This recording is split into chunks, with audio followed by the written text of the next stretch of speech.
मैं चिंगुआन सेक्ट में फर्श की सफाई कर रहा हूँ। पिछले 3 सालों से मैं सिर्फ झाड़ू लगा रहा हूँ। सेक्ट के आउटर डिसाइपल्स 3 बार बदल चुके हैं, लेकिन मेरी स्थिति बिल्कुल स्टेडी है, जैसे कोई माउंटेन हो अडिग। इसका कारण सिंपल है, मैंने कभी ऊपर उठने की कोशिश ही नहीं की। मेरा काम सिर्फ फ्लोर क्लीनिंग और स्वीपिंग है, एक रीबॉर्न व्यक्ति की तरह। मैं इस वर्ल्ड के खतरों को अच्छे से जानता हूँ। ये वही नॉवल है जिसे मैंने पहले पढ़ा था। मैं मेल लीड ये यान हेवनली इविल स्टार, जहां भी जाता है वहां डेथ फॉलो करती है। मैं फीमेल लीड ल्यूशनली, एक प्योर व्हाइट लॉट्स जिसे छूने वाला भी कर्सड हो जाता है। मैं छूचे हूँ। इस स्टोरी में मेरा नाम सिर्फ एक बार आता है। स्टोरी को भाड़ में जाने दो, मुझे बस सरवाइव करना है। इसीलिए मैंने सबसे सेफ पाथ चुना, एक लो प्रोफाइल हैंडीमैन बनकर झाड़ू लगाना। जितना मैं इनविजिबल रहूंगा उतना स्टोरी का डेंजर मुझसे दूर रहेगा। भाई चू, आज फिर इतनी सुबह? एक नया मोटा लड़का मुस्कुराया। मैंने सिर हिलाया और झाड़ू चला दी। ड्राई लीव्स उड़ गए। Early bird catches the worm, मैंने कैजुअली कहा, लेकिन मन में बस यही था, जल्दी काम खत्म करो और आराम करो। चिंगुआन सेक्ट बहुत बड़ा था। मैं डानिया पीक के ईस्ट साइड की सफाई संभालता था। यह जगह शांत और ऑलमोस्ट खाली रहती थी। काम करते करते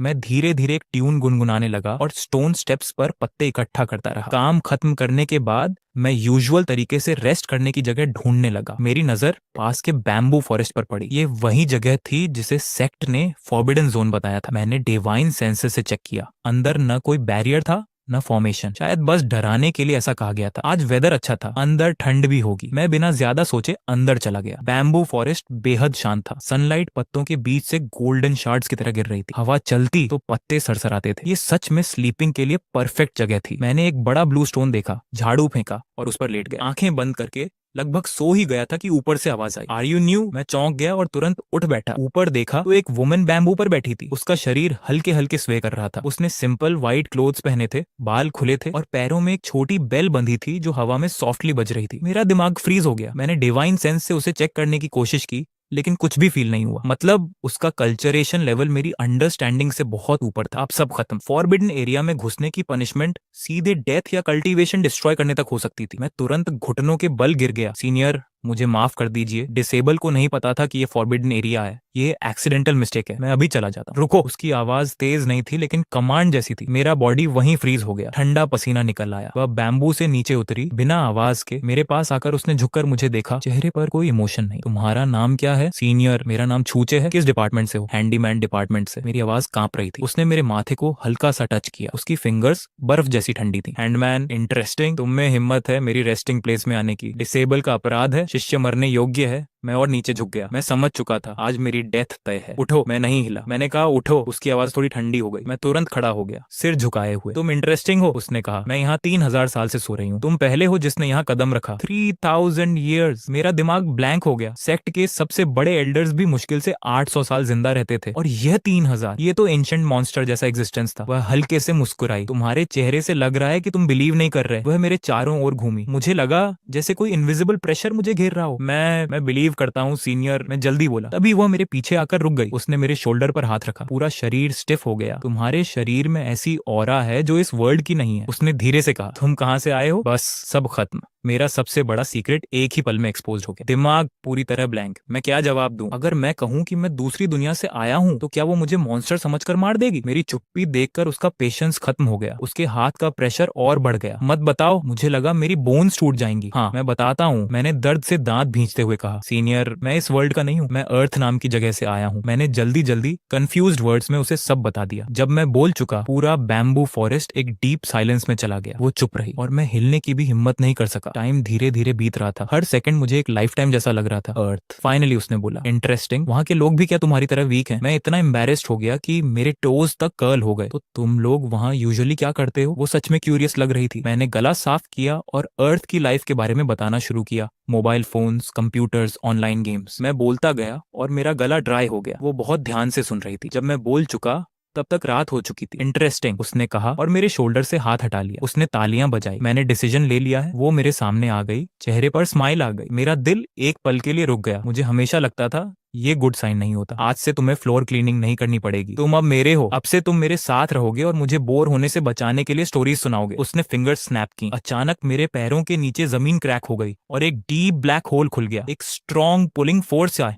और मैं चीख भी नहीं पाया, सीधा अंदर खींच गया। गिरते समय मैंने उसकी मुस्कुराती हुई आवाज सुनी, बाय द वे मेरा नाम गू है, याद रखना तुम मेरी फ्यूचर प्रॉपर्टी हो। मैं एक वॉशिंग मशीन में फंसे कपड़े की तरह घूमता रहा और फिर जोर से जमीन पर गिर गया। जब मैंने आंखें खोली मैं एक केव में था। केव बहुत बड़ा था, दीवारों पर ग्लोइंग स्टोन्स लगे थे जो पूरा प्लेस लाइट से जगमगा रहा था। केव बहुत सिंपल था, एक स्टोन बेड, कुछ स्टोन चेयर्स और कुछ भी नहीं, मेरे हैंडीमैन डॉम से भी वर्स। गू एक स्टोन चेयर पर बैठी थी, थोड़ी पर हाथ रखकर मुझे देख रही थी। ये मेरी केव है, उसने कहा, अब से तुम यहीं रहोगे। मैंने एम्प्टी स्टोन बेड को देखा। सीनियर, तो मैं कहां से हूँ? फ्लोर पर, उसने कैजुअली कहा। मैं चुप हो गया। यहाँ सर्वाइवल के लिए हमेशा हेड डाउन रखना पड़ता है। फ्लोर पर सोना भी बेटर है, कम से कम डेथ से तो सेफ है। मैंने अपने कपड़े झाड़े। गू, कोई ऑर्डर? मुझे सीनियर मत बुलाओ, मुझे एंसेस्टर बुलाओ। जी एंसेस्टर, मुझे भूख लगी है। उसने अपना पेट छुआ। मैं शॉक हो गया, इतने हाई लेवल कल्टिवेटर्स को भी भूख लगती है। मुझे वो स्पाइसी हॉटपॉट चाहिए जो तुमने बताया था। मैंने चारों तरफ देखा, यहाँ कहाँ से लाऊं? लर्न इट, उसने शॉर्ट में कहा। उसने हाथ हिलाया। अचानक स्टोन टेबल पर बहुत सारी चीजें आ गईं। Rare spirit herbs, immortal fruits और अननोन बीस्ट मीट जिनसे प्योर स्पिरिचुअल एनर्जी निकल रही थी। मैं उन्हें देखकर फ्रीज हो गया। इन्हीं से बनाओ, उसने कहा। मैं अंदर से कांप गया। ये चीजें पूरे कल्टीवेशन वर्ल्ड को हिलाकर रख सकती थी। एंसेस्टर, इनकी एनर्जी बहुत हाई है, इन्हें मिक्स किया तो एक्सप्लोजन हो सकता है। उसने मेरी तरफ देखा जैसे उसने सुना ही नहीं। मैंने मजबूरी में कुकिंग शुरू कर दी। मेरे हाथ कांप रहे थे। मैं इन्हें ऐसे काट रहा था जैसे नॉर्मल वेजिटेबल्स हो। मेरा दिल दर्द से भर गया। क्या वेस्ट है? एंसेस्टर फायर है। उसने फिंगर उठाई। उसकी उंगली पर एक छोटी गोल्डन फ्लेम आ गई। True flame of meditation. इतनी फायर काफी है, काफी काफी। मैं लगभग उसके सामने घुटनों पर बैठ गया। ट्रू समाधि फ्लेम से स्पाइसी हॉट पॉट बनाना, शायद हिस्ट्री में मैं पहला इंसान हूं। मैंने एक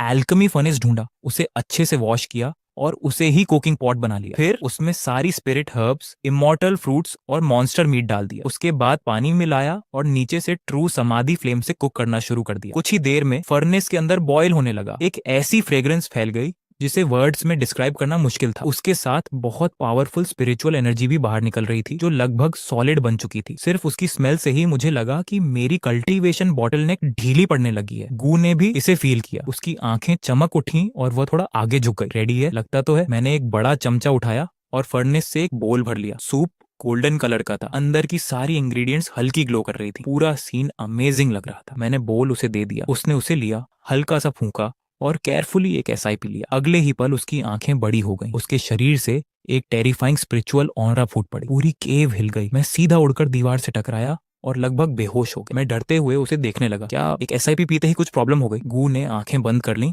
और क्रॉस लेग्ड बैठ गई। उसकी ऑरा लगातार बढ़ने लगी। वो ब्रेक थ्रू कर रही थी। सिर्फ एक बोल स्पाइसी हॉट पॉट पीकर उसने सच में ब्रेक थ्रू कर लिया। कुछ देर बाद केव फिर से शांत हो गई। ग्यू ने आंखें खोली और गहरी सांस ली। उसने बोल को देखा, फिर मेरी तरफ देखा। उसकी आंखों में अलग ही एक्सप्रेशन था। तुम टैलेंटेड हो, ये किसी भी पिल से ज्यादा इफेक्टिव है। उसने फिर एक एसआईपी लिया और होंठ चाटे। बस टेस्ट थोड़ा लाइट है, नेक्स्ट टाइम और स्पाइसी बनाना। मैं समझ गया, ये ओल्ड एंसेस्टर असल में टेस्ट एंजॉय नहीं कर रही थी, वो इसमें मौजूद स्पिरिचुअल एनर्जी एब्जॉर्ब कर रही थी। उसने इस सुपर टॉनिक सूप को नॉर्मल फूड समझ लिया था। आज से तुम मेरे पर्सनल शेफ हो। स्टोरीज सुनाने के साथ साथ अब तीनों टाइम का खाना भी तुम ही बनाओगे। मैं पूरी तरह स्पीचलेस हो गया। मैं तो सिर्फ एक हैंडीमैन डिसाइपल था और अब एक ओवर पावर्ड एंशिएंट मॉन्स्टर का पर्सनल शेफ और स्टोरी टेलर बन चुका था। ये आखिर हो क्या रहा है? बाय द वे, तुम्हारा नाम चूचे है, राइट? जी एंसेस्टर। उसने मेरी तरफ एक स्टोरेज बैग फेंका। मैंने उसे खोला। अंदर चमकते हुए स्पिरिट स्टोन्स भरे थे, कम से कम कई 10,000। ये तुम्हारी सैलरी है, अगर अच्छा काम किया तो बोनस भी मिलेगा। मैंने बैग को देखा और अचानक महसूस हुआ, ये जॉब शायद इतनी भी बुरी नहीं है। फ्री रहने की जगह फ्री खाना और ऊपर से सैलरी भी। हाँ, बॉस थोड़ी क्रेजी है लेकिन उतनी ही रिच भी। और सबसे इम्पोर्टेंट बात, उसके साथ रहना बाहर की दुनिया से कहीं ज्यादा सेफ है। आखिर 3,000 साल पुरानी एंसेस्टर को कौन चैलेंज करेगा? Thank you ancestor. मैं तुरंत स्माइल कर दिया। गू ने सेटिस्फैक्शन से सिर हिलाया। इधर आओ, मेरे शोल्डर्स प्रेस करो। और वो आराम से बैठकर जर्नी टू द वेस्ट की स्टोरी सुनने लगी। मैं भी खुशी खुशी उसके पास गया, उसके शोल्डर्स दबाते हुए स्टोरी सुनाने लगा। लग रहा था मेरी पीसफुल लाइफ अब एक नई डायरेक्शन में जा रही है। मैंने मन ही मन डिसाइड कर लिया, अगर मैं इस पावरफुल सपोर्ट के साथ रहूं तो शायद आखिर तक सेफ रहूंगा। गू के साथ आधा महीना बिताने के बाद मैं उसकी हैबिट समझ चुका था। सिंपल वर्ड्स में वो पूरी तरह अनप्रेडिक्टेबल थी। एक दिन कहती फीनिक्स रोस्ट करके लाओ, अगले दिन बोलती एंशिएंट ट्रेजर से गो गेम खेलते हैं। फिर भी लाइफ स्टेबल थी। मैं रोज खाना बनाता, स्टोरीज सुनाता, शोल्डर्स दबाता और दिन ऐसे ही निकलते रहे। धीरे धीरे मुझे ये लाइफ बुरी भी नहीं लगने लगी। लेकिन फिर वो दिन आ गया जब मेरा अनलकी प्रोटैगनिस्ट ये फैन खुद ट्रबल लेकर आ गया। उस दिन गू अपनी चेयर पर लेटी हुई टीवी देख रही थी जो मैंने स्पिरिचुअल पावर से प्रोजेक्ट किया था और जोर जोर से हंस रही थी। मैं पास बैठा नेक्स्ट मील के बारे में सोच रहा था। अचानक उसकी हंसी रुक गई। वो सीधी बैठ गई और बाहर देखने लगी। कोई आ रहा है। मेरा दिल एकदम बैठ गया। जो भी गियू का अटेंशन खींच सोच सके वो कोई नॉर्मल डिसाइपल नहीं हो सकता, बस एक फाउंडेशन एस्टैब्लिशमेंट लेवल का लड़का है, पिछले 3 दिनों से बाहर छिपकर घूम रहा है। गू ने हल्की स्माइल के साथ होंठ टेढ़े कर ली। अनोइंग, बस एक छोटा सा लड़का जो अभी अभी फाउंडेशन एस्टैब्लिशमेंट लेवल पर पहुंचा है। मेरा दिल तेजी से धड़कने लगा और मैंने टाइमलाइन का हिसाब लगाया। ये फैन अभी अभी सेक्ट में ज्वाइन हुआ था। ओरिजिनल स्टोरी के मुताबिक उसे जल्दी ही फाउंडेशन एस्टैब्लिशमेंट तक पहुंचना था, फिर वो बैक माउंटेन में अपॉर्चुनिटी ढूंढने आता, किसी पावरफुल मास्टर की इनहेरिटेंस पाता और उसके बाद उसकी ग्रोथ रॉकेट की तरह शुरू हो जाती। ये इतना बड़ा कोइंसिडेंस नहीं हो सकता। एंसेस्टर, वो दिखता कैसा है? मैंने केयरफुली पूछा। गू ने हाथ हिलाया और हमारे सामने एक वाटर मिरर आ गया। मिरर में एक नॉर्मल फेस वाला यंग मैन दिखाई दिया। वो बैम्बू फॉरेस्ट के बाहर डिटर्मिनेशन के साथ घूम रहा था। मेरे शरीर से ठंडा पसीना निकल आया। हीरो आ चुका था। स्टोरी के मुताबिक वो यहाँ एक रेमनेंट सोल से मिलता, एक कल्टीवेशन टेक्निक पाता और फिर उसकी ड्रैगन राइज शुरू हो जाती। लेकिन अब ये जगह गू के कंट्रोल में थी। कोई भी पावरफुल रेमनेंट सोल शायद कब का उसका ब्रेकफास्ट बन चुका होगा। अगर ये फैन अंदर आ गया और गू से टकरा गया तो आगे क्या होगा मैं इमेजिन भी नहीं कर सकता था। गू के नेचर के हिसाब से या तो वो उसे इंटरेस्टिंग समझकर अपना दूसरा टॉय बना लेगी या उसे यूजलेस समझकर 1 सेकंड में ऐश बना देगी। नहीं, उसे अंदर नहीं आने देना चाहिए। दो डेंजरस लोग एक ही जगह, कुछ भी हो सकता है। मेरी पीसफुल लेजी लाइफ की प्लानिंग बर्बाद नहीं होनी चाहिए। गू ने कहा, छूचे जी, जाकर उसे भगा दो। उसने कैजुअली हाथ हिलाया। कार्टून देखते समय वो मुझे डिस्टर्ब कर रहा है। मैं हीरो को भगाने जा रहा था। एक की रिफाइनिंग थर्ड लेयर का हैंडीमैन, फाउंडेशन एस्टैब्लिशमेंट लेवल के son of destiny, main hero को भगाने जा रहा था। क्या मैं अपनी मौत को इनवाइट कर रहा हूँ? एंसेस्टर, मैं उसे डिफीट नहीं कर सकता, मैंने हेल्पलेस होकर कहा। किसने कहा तुम्हें उसे डिफीट करना है? गू ने आंखें घुमाई। ब्रेन यूज करो। उसने मेरी तरफ एक ब्लैक टोकन फेंका। मैंने उसे पकड़ लिया। वो बर्फ की तरह ठंडा था और उस पर अजीब रून्स बने हुए थे। ये क्या है? मेरा टोकन। जिसके पास ये टोकन है उसे देखना मतलब मुझे देखना। गू फिर से आराम से रॉकिंग चेयर पर लेट गई। पूरे छिंग युआन सेक्ट में ऐसा कोई नहीं होगा जो इसे पहचानता ना हो। मेरे अंदर थोड़ा कॉन्फिडेंस आ गया। एंसेस्टर का नाम ही मेरी शील्ड था। मैंने टोकन उठाया,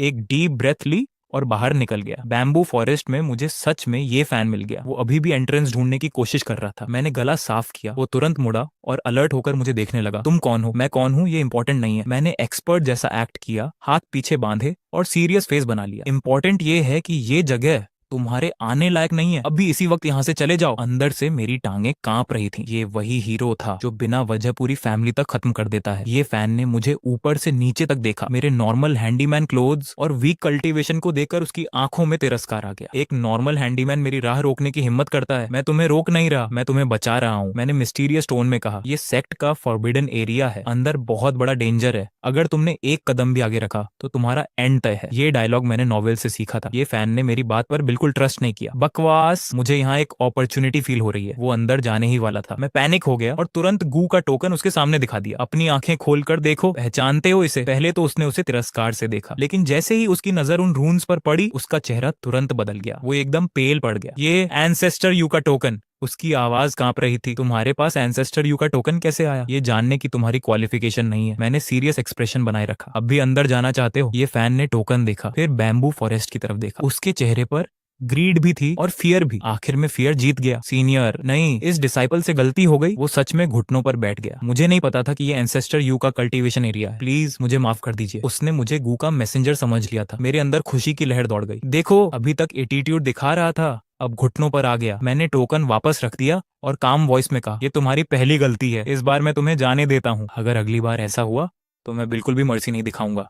अब यहाँ से चले जाओ। जी सीनियर। ये डिसाइपल अभी चला जाता है। ये फैन ऐसे भागा जैसे उसे नई जिंदगी मिल गई हो। वो लगभग रेंगते हुए वहां से निकला और कुछ ही पलों में रैबिट से भी तेज गायब हो गया। मैंने उसकी दूर जाती हुई बैग को देखा और राहत की लंबी सांस ली। फाइनली ये ट्रबल टल गया। मैंने माथे का ठंडा पसीना पोंछा और वापस मुड़ गया। जैसे ही मैं बैम्बू फॉरेस्ट में पहुंचा, मैंने देखा गू वहीं खड़ी मुस्कुरा रही थी। Nice acting. मैं चौंक गया। एंसेस्टर, आपने सब देख लिया? हाँ, उसने सिर हिलाया। वो डायलॉग अपनी आंखें खोलकर देखो, काफी इंप्रेसिव था। मैं तो बस मजबूरी में बोल रहा था। तुम मुझसे इतना डरते क्यों हो? गू ने अचानक पूछा। ना नहीं, मैंने तुरंत मना कर दिया। रियली? वो झुककर मेरे बिल्कुल सामने आ गई। उसकी आंखें सीधा मेरी आंखों में देख रही थी। लेकिन तुम्हारी हार्ट बीट कुछ और कह रही है। उसका चेहरा इतना पास था कि मैं उसकी लंबी आईलैशेस तक देख सकता था। एक भारी प्रेशर मेरे ऊपर आ गया। वो मेन हीरो है। आखिर मैं उसके प्रेशर के सामने टिक नहीं पाया और सच बोल दिया मैं हीरो। तूने सिर तिरछा किया। उसे समझ ही नहीं आया। मुझे फिर पूरी नॉवेल की स्टोरी शुरू से समझानी पड़ी। तो ये प्रोटागोनिस्ट हेलो क्या होता है? मेरी बात सुनकर गू कुछ देर सोचती रही, फिर अचानक उसने ताली बजाई। इंटरेस्टिंग। उसकी आंखों में एक्साइटमेंट चमक उठी। मतलब अगर मैं उसके पास रहूं तो बहुत सारी इंटरेस्टिंग थिंग्स देखने को मिलेंगी। मेरा दिल बैठ गया। एंसेस्टर आप क्या करने वाली हैं? अब से हमारा नया गेम यही होगा, मेन हीरो को ऑब्जर्व करना, चूचे उसकी हर मूवमेंट मुझे रिपोर्ट करना। मैं अंदर से पूरी तरह टूट गया। अब तो गया काम। इतनी मुश्किल से मैंने उस ट्रबल को दूर किया था और अब मेरी ही एंसेस्टर को उसमें इंटरेस्ट आ गया। अब मैं ट्रबल से बच नहीं रहा था, मैं खुद ट्रबल को घर ले आया था। मेरी पीसफुल लेजी लाइफ ऑफिशियली खत्म हो चुकी थी। उस दिन के बाद गू को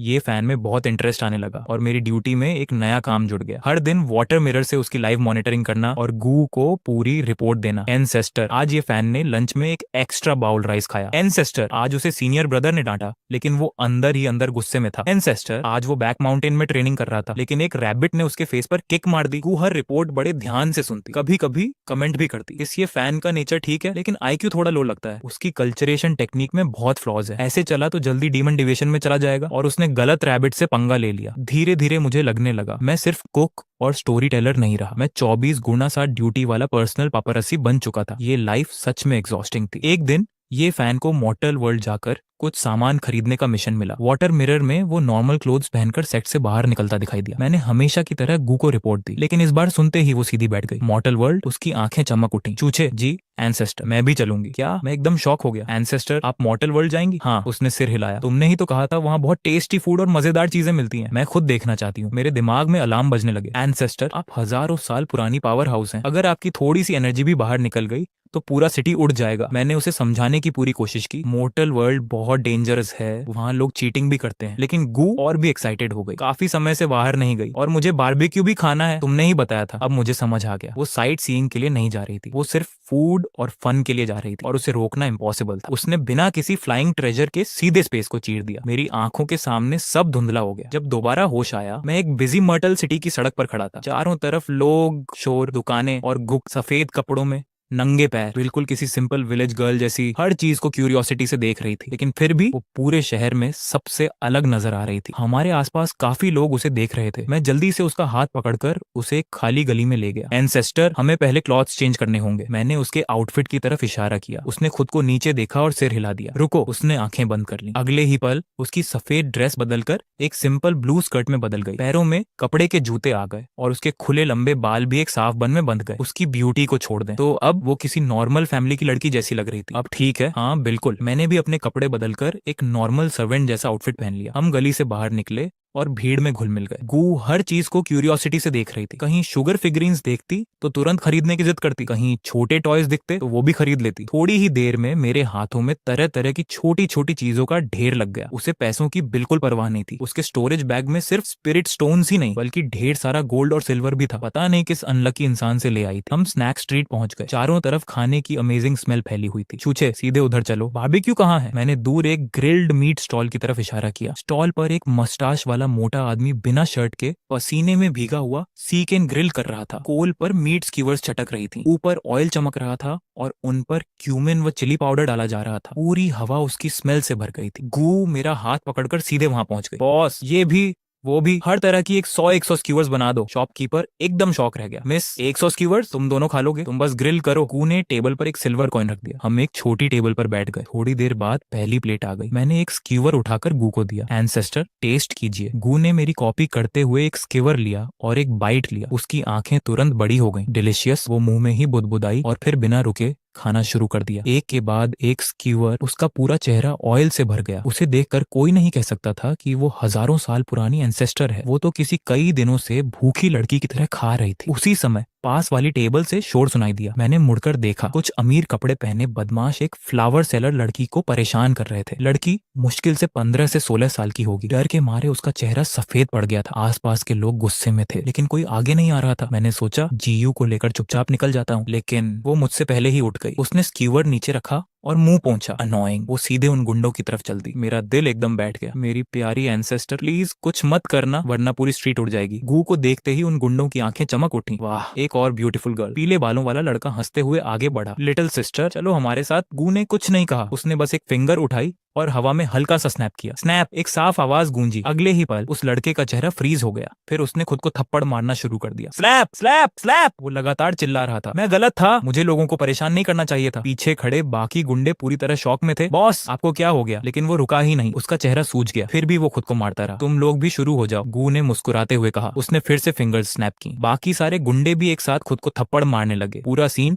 किसी मिलिट्री परेड जैसा लग रहा था। पूरी स्ट्रीट के लोग स्टन्ड होकर देख रहे थे। गू ऐसे वापस आई जैसे कुछ हुआ ही ना हो। वो फिर से बैठ गई और आराम से बारबेक्यू खाने लगी। मैं धीरे धीरे अपनी चेयर थोड़ा पीछे खिसकाने लगा। बहुत डेंजरस, ये तरीका किसी को मारने से भी ज्यादा डरावना था। जो भी इसे नाराज करेगा उसे खुद भी समझ नहीं आएगा कि उसके साथ हुआ क्या। पूरा दिन सिटी घूमने के बाद ग्यू बहुत हैप्पी थी। उसे ये ट्रिप बहुत पसंद आया, खासकर बारबेक्यू और स्वीट्स। वापस आते ही उसने ऑर्डर दिया, गुफा के बाहर एक स्पेशल बारबेक्यू एरिया बनाया जाए। और मेरी जॉब में एक नया टास्क जुड़ गया, ट्रू समाधि फ्लेम पर बारबेक्यू ग्रिल करना। शायद पूरे कल्चरेशन वर्ल्ड में ऐसा करने वाला मैं अकेला इंसान था। और ये फैन, वो भी अपना मिशन पूरा करके सेक्ट वापस लौट आया। ये फैन अब पहले से काफी ज्यादा काम और ऑनेस्ट हो गया था। शायद पिछली बार मैंने उसे इतना डरा दिया था कि अब वो बेवजह इधर उधर नहीं घूमता था। हर दिन बस कल्टीवेशन करता, सेक्ट के टास्क पूरे करता और कभी कभी सीनियर ब्रदर्स से डांट या बुलिंग खा लेता। उसकी लाइफ अब शांत लेकिन स्टेबल हो गई थी। गू हर दिन उसे वाटर मिरर में ऐसे देखती थी जैसे कोई डेली ड्रामा सीरीज देख रही हो। इस समय मैं एक स्पिरिट सुअर रोस्ट कर रहा था जिसे अभी अभी पकड़ा था। बाहर से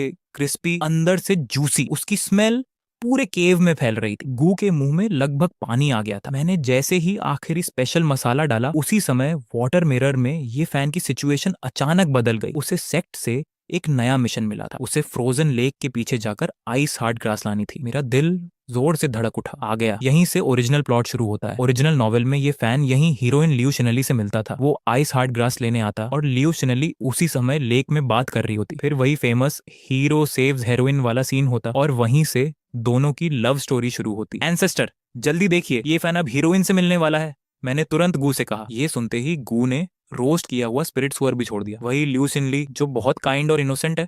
उसने पूछा। हाँ वही, मैंने सिर हिलाया। चलो खुद देखते हैं। उसने मेरा हाथ पकड़ा और सीधे स्पेस को चीर दिया। अगले ही पल हम फ्रोजन लेक के पास एक बड़े पेड़ की ब्रांच पर खड़े थे। वहां से पूरी लेक साफ दिखाई दे रही थी। लेक बहुत बड़ी नहीं थी, पानी क्रिस्टल क्लियर था और उसके ऊपर हल्की कोल्ड मिस्ट तैर रही थी। एक व्हाइट ड्रेस पहने लड़की लेक के किनारे एक चट्टान पर खड़ी थी। उसकी बैक हमारी तरफ थी। वो पानी में उतरने की तैयारी कर रही थी। उसके लंबे बाल कमर तक आ रहे थे और उसकी फिगर बेहद ग्रेसफुल लग रही थी। चेहरा दिखाई नहीं दे रहा था, लेकिन सिर्फ उसकी बैक देखकर ही समझ आ रहा था कि वो बहुत ब्यूटीफुल लड़की है। लगता है यही लियू शिनली है, मैंने धीरे से कहा। गू ने उसे देखा। थोड़ी सिली लग रही है, मैंने कुछ नहीं कहा। उसी समय ये फैन भी रास्ते के आखिर में दिखाई दिया। वो आइस हार्ड ग्रास ढूंढते हुए धीरे धीरे लेक की तरफ आ रहा था। क्लासिक सीन शुरू होने ही वाला था, लेकिन तभी एक्सीडेंट हो गया। जैसे ही लियू शिनली ने अपने बाहरी कपड़े उतारे और पानी में उतरने लगी, पत्थरों की दरार से अचानक एक कलरफुल पॉइजनस स्कॉर्पियन बाहर निकल आया। वो चुपचाप उसके क्लोथ्स के पास पहुंच गया। उसकी टेल पर हल्की ब्लू लाइट चमक रही थी। एक नजर में ही समझ आ रहा था उसका पॉइजन बेहद डेंजरस था। मेरा दिल बैठ गया। ये सीन ओरिजिनल नॉवेल में था ही नहीं। 7 कलर्ड ग्लास स्कॉर्पियन। गू ने भौहें सिकोड़ ली। ये तो बहुत पहले ही विलुप्त हो चुका था। उसी समय स्कॉर्पियन लियू शिनली को डंक मारने ही वाला था कि उसे डेंजर का एहसास हो गया। उसने पीछे मुड़कर देखा और डर के मारे चीख उठी। घबराहट में उसका पैर फिसल गया और वो सीधे लेक की तरफ गिरने लगी। ये फैन अभी काफी दूर था, अब उसके पास पहुंचने में बहुत देर हो जाती। खत्म, हीरोइन मर जाएगी। मेरे दिमाग में सिर्फ यही चल रहा था, अगर हीरोइन मर गई तो पूरा प्लॉट ही बदल जाएगा। मैंने बिना सोचे पेड़ से जंप लगा दी। अपनी पूरी स्पिरिचुअल पावर लगाकर उसकी तरफ दौड़ा। मेरे पास कोई हाई लेवल टेक्निक नहीं थी, सिर्फ सबसे बेसिक विंड मूवमेंट टेक्निक। मैंने पूरी स्पीड से उसका हाथ पकड़ लिया और गिरने से पहले ही उसे अपनी तरफ खींच लिया। वो पूरी तरह घबरा गई थी, सीधे आकर मेरे सीने से टकरा गई। एक हल्की फ्रेग्रेंस मेरी सांसों तक पहुंची और मेरा दिमाग पूरी तरह ब्लैंक हो गया। ये स्क्रिप्ट गलत हो गई, मैंने मन ही मन सोचा। थैंक यू सीनियर ब्रदर, आपने मेरी जान बचा ली। लियू शिनली धीरे से मुझसे अलग हुई। उसका चेहरा हल्का लाल हो गया था।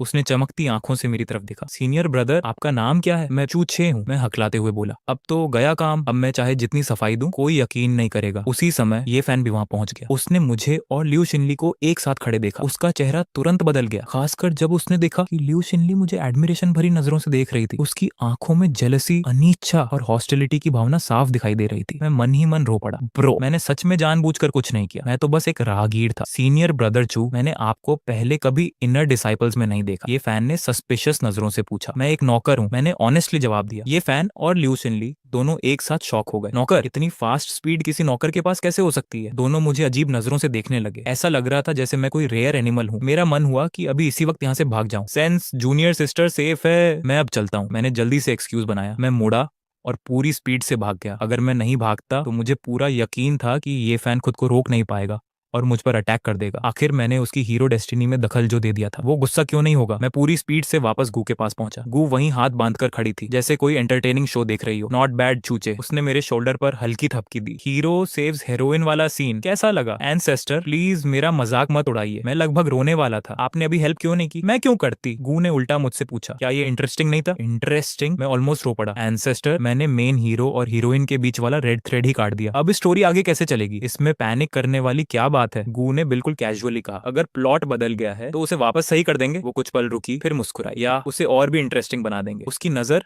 दूर लेक की तरफ चली गई, जहां ये फैन और ल्यू शिनली अभी भी बात कर रहे थे। उसके चेहरे की स्माइल देखकर मेरे मन में बहुत बुरा फीलिंग आया। ये एंसेस्टर फिर से कोई नया गेम सोच रही है और हमेशा की तरह मैं ही उसका सबसे अनहल्की टॉय हूँ। उस दिन के बाद जब से मैंने ल्यू शिनली को बचाया, मेरी लाइफ में शांति नाम की चीज खत्म हो गई। ल्यू शिनली को मुझ में इंटरेस्ट हो गया था। हर कुछ दिनों में वो बैक माउंटेन आ जाती, कभी थैंक यू बोलने के बहाने, कभी ब्रेकफास्ट लेकर, कभी मेडिसिन, तो कभी अपने हाथ से बनाया हुआ स्मेल पाउच। मैं कुछ भी एक्सेप्ट करने की हिम्मत नहीं करता था। अगर मैंने ले लिया तो ये फैन मुझे 100 बार मारने का रीजन ढूंढ लेगा। वैसे भी अब वो मुझे ऐसे देखता था जैसे मैं उसका बिगेस्ट एनिमी हूँ। मेरे पास सिर्फ एक ऑप्शन बचा था, हाइड। जब भी ल्यू शिनली आती, मैं गू के पास छिप जाता और गू इस पूरे सीन को बड़े मजे से एंजॉय करती। वो मुझे हाइड होने के नए नए ट्रिक्स भी सिखाती। कभी स्टोन बन जाओ, कभी रैबिट, कभी कोई और चीज। एक बार ल्यू शिनली ने आधा दिन पूरे बैम्बू फॉरेस्ट में मुझे ढूंढा। आखिर में वो रोते रोते एक बैम्बू को पकड़कर बैठ गई और वो बैम्बू असल में मैं ही था। मैं हिल भी नहीं सकता था। धीरे धीरे सेक्ट के बाकी लोग भी मुझे नोटिस करने लगे। सुना है एक नौकर ने इनर डिसाइपल ल्यू शिनली की जान बचाई है।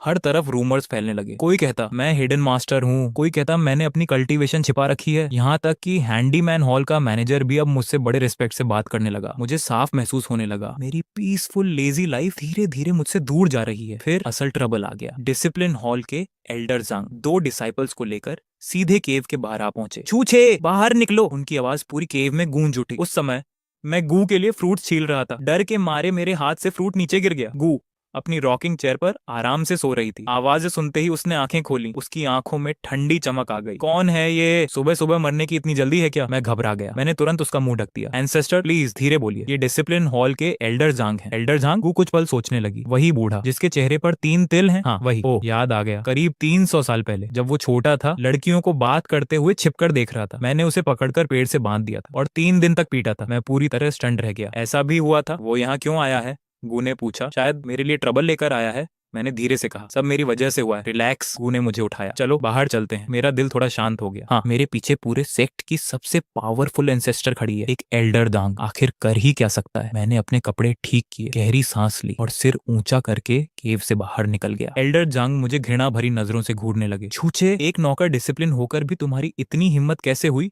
कि बिना परमिशन अपनी ड्यूटी छोड़ दी और इतने दिनों बाद वापस आए? क्या तुम्हें अपना क्राइम पता है? आते ही उन्होंने मुझ पर आरोपों की पूरी लिस्ट लगा दी। रिपोर्ट टू एल्डर जांग। मैंने बिल्कुल काल्म होकर जवाब दिया। डिसाइपल ने बिना रीजन अपनी पोस्ट नहीं छोड़ी। मुझे एक ग्रेट फिगर के ऑर्डर पर यहाँ रहना पड़ा। मैंने जानबूझकर ग्रेट फिगर शब्द पर जोर दिया ताकि वो हिंट समझ जाए। एल्डर जांग कुछ पल के लिए चुप रह गए। सेक्ट में ऐसा कौन हो सकता है जिसका ऑर्डर डिसिप्लिन हॉल से भी ऊपर हो? लेकिन उन्हें अभी समझ नहीं आया। झूठ बोल रहा है। पास खड़ा एक डिसाइपल जोर से चिल्लाया। ये बस लेजी और कनिंग है, इससे अभी डिसिप्लिन हॉल ले चलते हैं। वो मेरी तरफ हाथ बढ़ाने ही वाला था कि रूड, पीछे से एक ठंडी आवाज आई। पता ही नहीं चला गू कब हमारे पीछे आकर खड़ी हो गई। वो हमेशा की तरह सिंपल व्हाइट ड्रेस में थी, नंगे पैर, चेहरे पर कोई एक्सप्रेशन नहीं। लेकिन उसके आते ही पूरे बैम्बू फॉरेस्ट पर एक इनविजिबल प्रेशर छा गया। ऐसा लगा जैसे हवा भी रुक गई हो। एल्डर जंग और उनके दोनों डिसाइपल्स का चेहरा एकदम सफेद पड़ गया। तीनों ऐसे खड़े थे जैसे किसी गोस्ट को देख लिया हो। आप। एल्डर जंग की आवाज कांप गई, लेकिन गू ने उनकी तरफ देखा तक नहीं। वो सीधे मेरे सामने आई, मेरे कॉलर को आराम से ठीक किया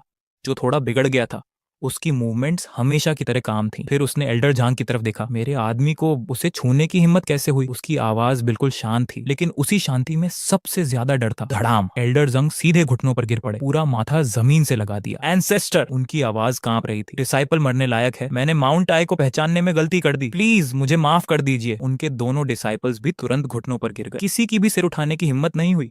ये सीन देखकर मेरे मन को बहुत सेटिस्फेक्शन मिला। अभी कुछ देर पहले कितना एटीट्यूड दिखा रहे थे, अब सारी अकड़ निकल गई। मैंने गला साफ किया और गू के बगल में खड़े होकर बड़े स्टाइल में बोला, एल्डर जंग बकचोदी क्यों कर रहे हो? मेरे एंसेस्टर पूछ रहे हैं आप कैसे मरना पसंद करेंगे। एल्डर जंग लगभग रो पड़े। एंसेस्टर प्लीज मेरी जान बख्श दीजिए, मैं दोबारा ऐसी गलती कभी नहीं करूंगा, मैं अभी चला जाता हूँ। वो लगातार जमीन पर सिर मारने लगे। गू ने बोर्ड होकर एक जम्हाई ली। ठीक है जाओ। उसने ऐसे हाथ हिलाया जैसे कोई मक्खी उड़ा रही हो, लेकिन दोबारा मुझे डिस्टर्ब मत करना, वरना उसने पास के टेढ़े पेड़ की तरफ इशारा किया, तुम सबको उसी पर लटका दूंगी। जी हम समझ गए। एल्डर जांग अपने दोनों डिसिपल्स को लेकर इतनी तेज भागे जैसे उन्हें दूसरी जिंदगी मिल गई हो। उन्हें भागते देखकर मुझे अंदर से बड़ा सुकून मिला। सच में पीछे कोई पावरफुल सपोर्ट होना बहुत बड़ी बात होती है। मैंने पीछे मुड़कर जीयू की तरफ देखा, वो मुस्कुरा रही थी। अभी जो डायलॉग बोला, आप कैसे मरना पसंद करेंगे, अच्छा था, थोड़ा मेरे स्टाइल जैसा। मैं हंस पड़ा। सब कुछ मैंने आपसे ही सीखा है एंसेस्टर। बस बस चापलूसी बंद करो। कू ने आलस से कमर सीधी की। अब मुझे भूख लगी है, आज क्या बनाओगे? एंसेस्टर आज बेगर्स चिकन बनाते हैं। ठीक है एक्स्ट्रा स्पाइसी बनाना। ऊपर सूरज चमक रहा था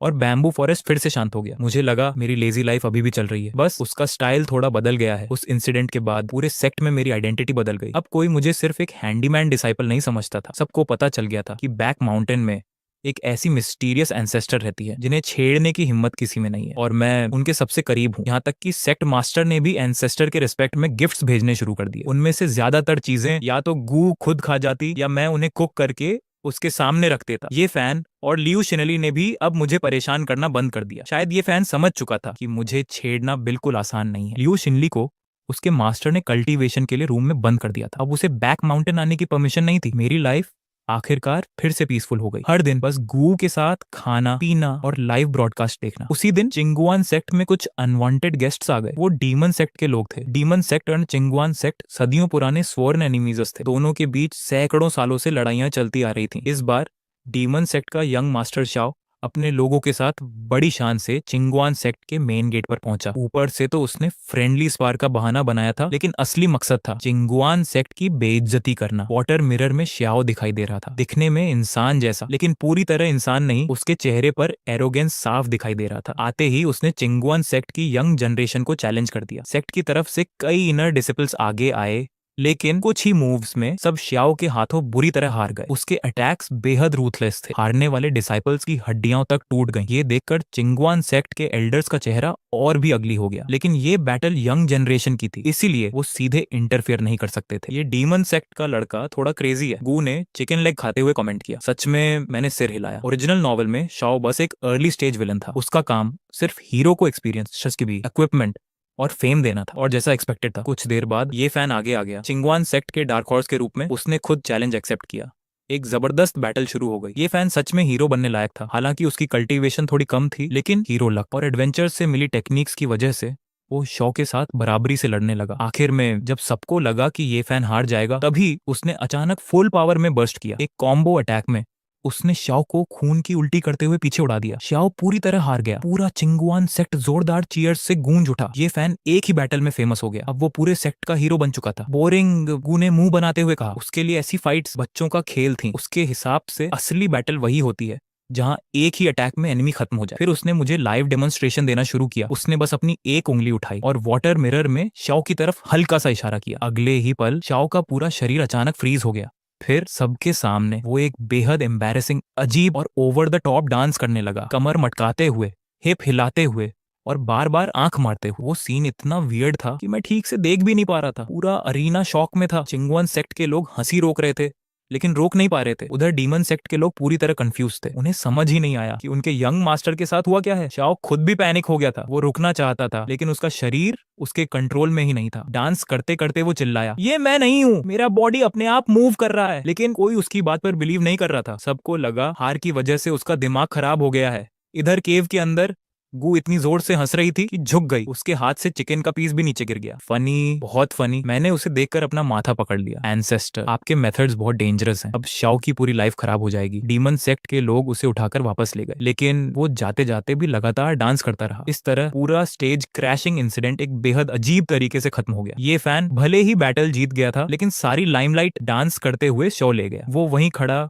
कंफ्यूज था, जैसे सोच रहा हो क्या इस दुनिया में कोई बग आ गया है। मैंने वाटर मिरर बंद कर दिया और चुपचाप गू को एक रुमाल दे दिया। वो अभी भी हंसते हंसते आंसू पोंछ रही थी। चूचे, नेक्स्ट टाइम उससे कौन सा डांस करवाए, उसने एक्साइटेड होकर पूछा। मैंने मन ही मन एक फैसला कर लिया, अब मुझे इस एंशिएंट एंसेस्टर से जितना हो सके उतना सेफ डिस्टेंस बनाकर रखना चाहिए। गू हर चीज बहुत हाई लेवल तरीके से करती थी। मेरे जैसे एक मामूली सॉल्टेड फिश के लिए सबसे सेफ यही था कि मैं चुपचाप उसके लिए कबाब भुनता रहूं, वरना अगली बार पूरे सेक्ट के सामने डांस करने वाला शायद मैं ही होता। डीमन सेक्ट का यंग मास्टर चौहाव चिंगवन सेक्ट में डांस करने के बाद पूरी दुनिया में फेमस हो गया। सुना था वापस जाकर उसने खुद को कमरे में बंद कर लिया, किसी से भी नहीं मिला। डीमन सेक्ट का मास्टर गुस्से से आग बबूला हो गया। उसने चिंगवन सेक्ट के खिलाफ लाइफ एंड डेथ वॉर की धमकी तक दे दी। लेकिन ये सब सिर्फ बातें ही रही। आखिर वो भी बेवकूफ नहीं था, उसे पता था चिंगवन सेक्ट में कोई ऐसा एग्जिस्टेंस छिपा है जिसे वो बिल्कुल भी प्रोवोक नहीं कर सकते, जो बिना कुछ किए सोल रियल एक्सपर्ट तक को ऐसी अनइमेजिनेबल हरकतें करवा सकता है। यहाँ तक कि एक ग्रेट सेंट रियल कल्टीवेटर भी ऐसा नहीं कर सकता था। इसलिए मामला वहीं खत्म हो गया और मैं फिर से अपनी पुरानी सॉल्टेड फिश लाइफ में लौट आया, यानी एंसेस्टर का पर्सनल कुक। एक दिन गू ने अचानक कहा, मैं कुछ दिनों के लिए क्लोज्ड कल्टीवेशन में जा रही हूँ। उसने बताया कि पिछली बार मैंने जो Buddha jumps over the wall बनाया था उसे खाकर उसे इंस्पिरेशन मिली। अब वो एक नई डिवाइन टेक्निक कॉम्प्रीहेंड करना चाहती थी। ये सुनकर मैं अंदर ही अंदर बहुत खुश हो गया। एंसेस्टर का क्लोज्ड कल्टीवेशन मतलब मेरी छुट्टी। केव के आसपास कई छोटे छोटे स्टोन रूम्स थे। गू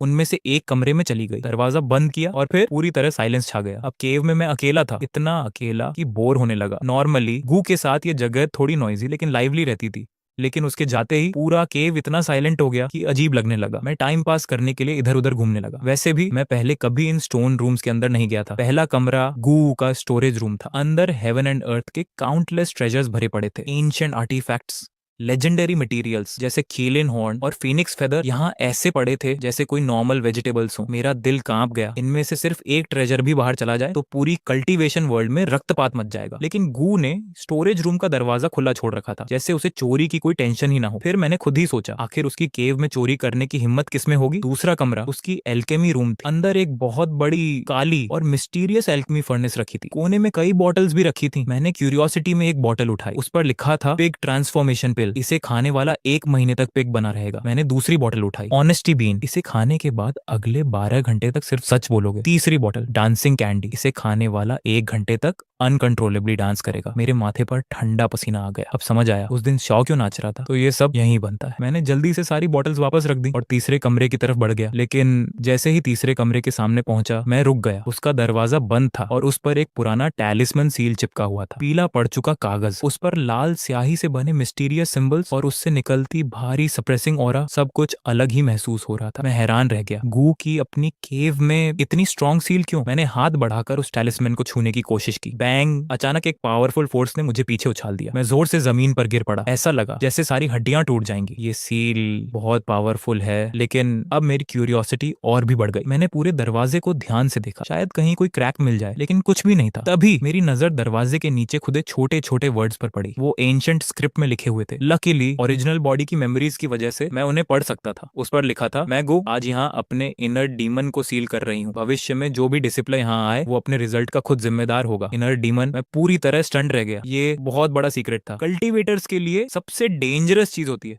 इनर डीमन। जितनी हायर कल्टीवेशन की उतना ही पावरफुल इनर डीमन। अगर वो बाहर निकल आए तो कल्टीवेटर पूरी तरह करप्ट हो सकता है। ये देखकर मेरी रीढ़ में ठंडक दौड़ गई। अगर कभी मेरी मौत हो गई या मैं पूरी तरह डिसअपियर हो गया तो भी शायद किसी को पता नहीं चलेगा। गूज जैसी टेरिफाइंग एग्जिस्टेंस का इनर डीमन कितना डेंजरस होगा, इसकी कल्पना करना भी मुश्किल था। अब समझ आया उसे इतनी पावरफुल सील की जरूरत क्यों पड़ी। मैं उस स्टोन डोर को देखता रहा और मेरे पूरे शरीर में सिहरन दौड़ गई। ये किसी टाइम बॉम्ब से कम नहीं था। अगर कभी ये सील कमजोर पड़ गई और अंदर का इनर डीमन बाहर निकल आया तो सिर्फ चिंगुआन सेक्ट नहीं, पूरा कल्टीवेशन वर्ल्ड खत्म हो जाएगा। अचानक मुझे गियू के लिए थोड़ा सिंपैथी महसूस हुआ। उसे देखकर हमेशा लगता था कि वो बस क्रेजी और रूथलेस है, लेकिन असल में वो अपने दिल में इतना बड़ा बर्डन लेकर जी रही थी। हजारों सालों से वो अकेले सीक्रेट की रखवाली कर रही थी। ये सोचकर ही अकेलापन महसूस होने लगा। मैंने धीरे से एक सांस छोड़ी और स्टोन डोर के सामने झुक गया। मिस्टर इनर डीमन, प्लीज अंदर ही आराम से रहना, बाहर कभी मत आना। बाहर की दुनिया में बिल्कुल भी फन नहीं है। इतना बोलकर मैं वापस मुड़ गया। मैंने डिसाइड कर लिया, ये सीक्रेट हमेशा मेरे साथ ही रहेगा। मैं किसी को कुछ नहीं बताऊंगा। अब से मैं गू के साथ और अच्छा बिहेव करूंगा, उसके लिए रोज टेस्टी फूड बनाऊंगा। करूंगा और मजेदार स्टोरी सुनाऊंगा। शायद अगर वो हमेशा हैप्पी रहे तो उसके अंदर का इनर डीमन भी शांत रहेगा। यही सोचकर मैं मेन केव में वापस आ गया और नए डिशेस बनाने की तैयारी करने लगा। मैं चाहता था जब गू क्लोज्ड कल्चरेशन से बाहर आए तो उसे दुनिया का सबसे डिलिशियस मील मिले। गू की क्लोज्ड कल्टीवेशन सिर्फ 3 दिन चली। 3 दिन बाद जब वो बाहर आई तो पहले से भी ज्यादा फ्रेश और रेडियंट लग रही थी। उसने बताया कि उसने एक नई डिवाइन टेक्निक कॉम्प्रिहेंड कर ली है। उसका नाम था वर्ड्स बिकम रियलिटी, मतलब वो जो भी बोलेगी वो सच हो जाएगा। अगर वो कहे रेन तो अगले ही पल आसमान में बादल आ जाएंगे और बारिश शुरू हो जाएगी। अगर वो कहे लाइट तो पूरी केव दिन की तरह रोशन हो जाएगी।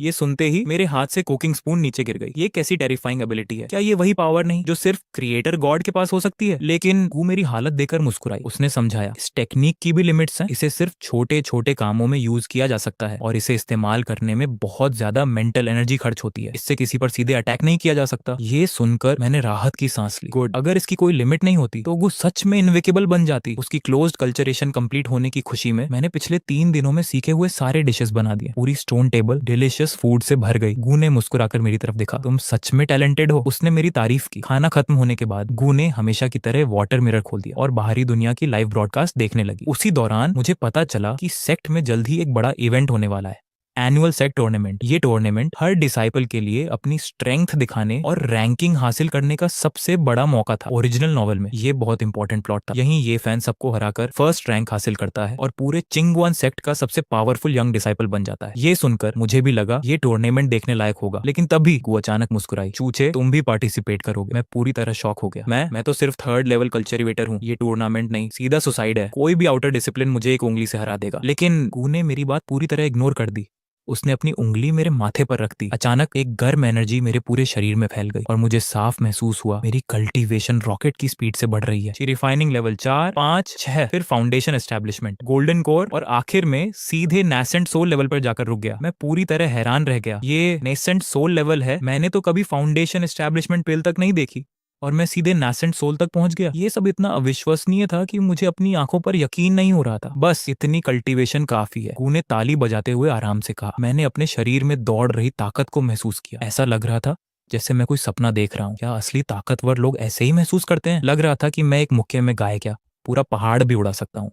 लेकिन एक समस्या थी, मुझे लड़ना आता ही नहीं था। मैं अभी भी पहले जैसा डरपोक था। ताकत तो थी लेकिन बैटल एक्सपीरियंस बिल्कुल नहीं था और कोई अच्छा स्किल या स्पेल भी नहीं आता था। इतना डर क्यों रहे हो? गू अपने स्टोरेज रिंग से एक तलवार निकालकर मेरी तरफ फेंक देती है। वह एक साधारण लकड़ी की तलवार थी। इसे रख लो, मैंने इसे खास तरीके से रिफाइन किया है। ये हर हमला वापस पलट देती है। मेरी आंखें चमक उठी। गू ने सिर हिलाया। जो भी तुम पर हमला करेगा उसी की ताकत उसी पर वापस लौट जाएगी। जितना जोर से वह हमला करेगा उतनी ही जोर से वही चोट उसे लगेगी। वाह, ये तो कमाल का आर्टिफैक्ट है। इसे पकड़कर तो कोई मेरा कुछ भी नहीं बिगाड़ सकता। फिर गू ने एक छोटी सी किताब मेरी तरफ फेंकी। ये स्क्रिप्ट है, मैंने तुम्हारे लिए तैयार की है।